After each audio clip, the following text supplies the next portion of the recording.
જામનગરનું મોટા થાવરિયા ગામ, જ્યાં ગૌચરની જમીન પર ખડકેલું ગેરકાયદે ફાર્મ પર બુલડોઝર ફરી વળ્યો હતો. ફાર્મને ઉભું કરનારા આરોપી હુસેન શેખ વિરુદ્ધ વધુ એક ગુનો દાખલ કરવામાં આવ્યો છે. સરકાર સાથે છેતરપિંડી કર્યાની પંચકોશી એ ડિવિઝન પોલીસ મથકે ફરિયાદ દાખલ કરવામાં આવી. આરોપી હુસેન શેખ વિરુદ્ધ અગાઉ એનડીપીએસ, બળાત્કાર, આર્મ્સ એક્ટ તથા પ્રોહિબિશન એક્ટ સહિત કુલ 7 ગુના દાખલ છે.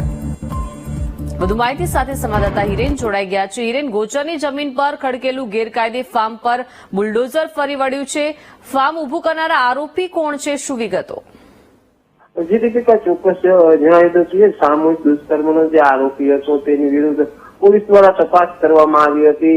ત્યારે વાત કરવામાં આવે તો 5 દિવસ પહેલા જ જ્યાં ગુલ મોહમ્મદ શેખ કરીને જે આરોપી છે તેને જે મોટા થાવરિયા ગામ છે ત્યાં જે ગૌચરની જમીન આવેલી હતી, 11 વીઘા જેટલી ગૌચરની જમીન પર દબાણ કરી ફાર્મ હાઉસ બનાવ્યું હતું.